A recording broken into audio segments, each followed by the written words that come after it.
kepada dosen kami yang tercinta dan yang kami hormati, Bu Risma Nur Arifah, MH, dan kepada teman-teman sekalian yang kami banggakan. Halo semuanya, selamat datang di video presentasi kami. Kami dari kelompok 3 Hukum Perdata yang akan mempresentasikan materi mengenai catatan sipil dan atau lembaga catatan sipil. Demi kemaslahatan bersama, langsung saja ya kita langsung memulai untuk mempresentasikan materi pada hari ini. Happy watching guys!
Jenis-jenis akta catatan sipil. 1. Akta kelahiran.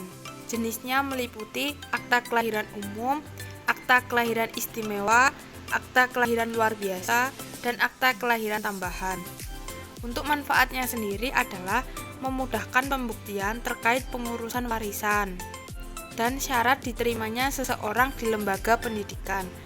Untuk syarat dari akta kelahiran sendiri adalah 1. Surat keterangan kelahiran dari pihak yang berwenang. 2. Surat pengantar lurah atau kades. 3. Surat nikah atau akta perkawinan orang tuanya. Yang keempat, surat bukti kewarganegaraannya atau SBK bagi WNA. Kelima, kartu keluarga. Dan yang keenam, bagi WNA melampirkan dokumen-dokumen asing.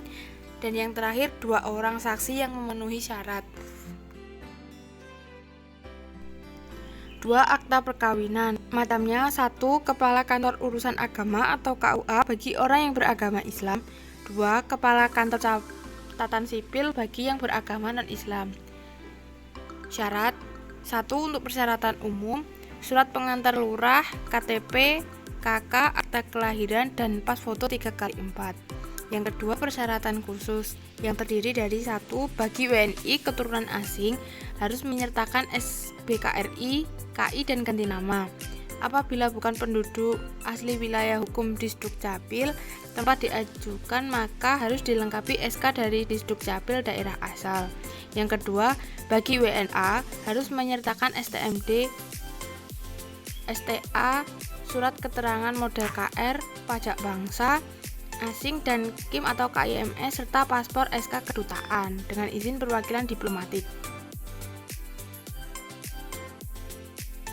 3. Akta pengakuan dan pengesahan anak. Akta ini merupakan suatu akta yang diterbitkan oleh pejabat yang berwenang yang berkaitan dengan pengakuan dan pengesahan terhadap anak luar kawin, sehingga dapat menimbulkan hubungan hukum antara anak yang diakui dengan ayah yang mengakuinya beserta ibunya. 4. Akta perceraian. Akta ini merupakan akta yang diterbitkan oleh pejabat yang berwenang setelah adanya putusan pengadilan. Berdasarkan pejabat yang berwenang untuk menerbitkan akta perceraian ini terbagi menjadi 2 macam. 1. Panitera Pengadilan Agama atas nama Ketua Pengadilan Agama bagi orang yang beragama Islam. 2. Kantor Catatan Sipil bagi orang yang beragama non-Islam. Adapun persyaratannya sebagai berikut. 1. Ada penetapan perceraian dari pengadilan negeri yang telah mempunyai kekuatan hukum yang pasti atau tetap. Yang kedua, harus ada akta perkawinan. 5. Akta kematian. Akta kematian sendiri terbagi menjadi 2, yakni kematian umum dan kematian khusus.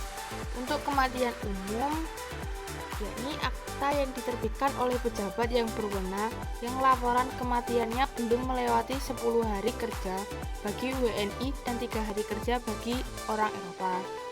Syarat umumnya sendiri adalah 1. SK kematian dari lurah atau kades dan rumah sakit. 2. Akta perkawinan dan akta kelahiran anak atau anak-anaknya bila sudah menikah dan mempunyai anak. Selanjutnya untuk akta kematian khusus, yakni akta yang diterbitkan oleh pejabat yang berwenang di mana laporan kematian oleh suami atau istri atau keluarga telah melewati waktu 10 hari. Untuk mendapatkan akta ini harus ada penetapan dari pengadilan negeri. Manfaatnya sendiri adalah 1.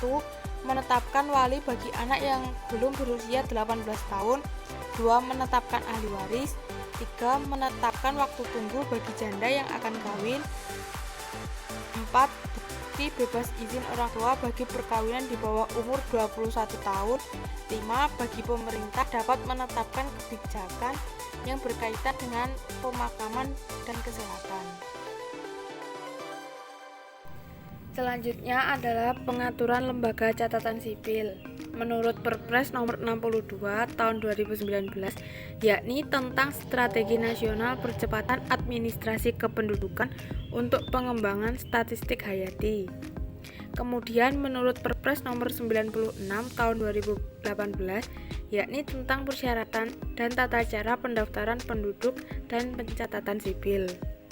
Selanjutnya menurut Undang-Undang nomor 24 tahun 2013, yakni tentang perubahan atas UU nomor 23 tahun 2006 tentang administrasi kependudukan.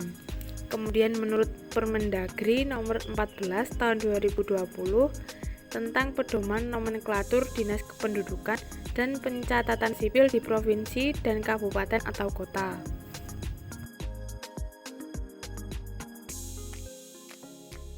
Selanjutnya adalah manfaat daripada catatan sipil. Untuk manfaat bagi pribadi sendiri adalah 1. Menentukan status hukum seseorang. 2. Sebagai alat bukti yang kuat di hadapan hakim. 3. Memberikan kepastian hukum terhadap suatu peristiwa. Untuk manfaat bagi pemerintah sendiri adalah 1. Meningkatkan tata tertib administrasi kependudukan. 2. Merupakan penunjang data bagi perencanaan pembangunan. 3. Pengawasan dan pengendalian terhadap orang asing yang datang ke Indonesia. Terima kasih. Itu tadi presentasi dari kelompok kami. Apabila ada salah kata, kami mohon maaf. Akhirul kalam, wallahu muwaffiq ila aqwamit thoriq. Wassalamualaikum warahmatullahi wabarakatuh.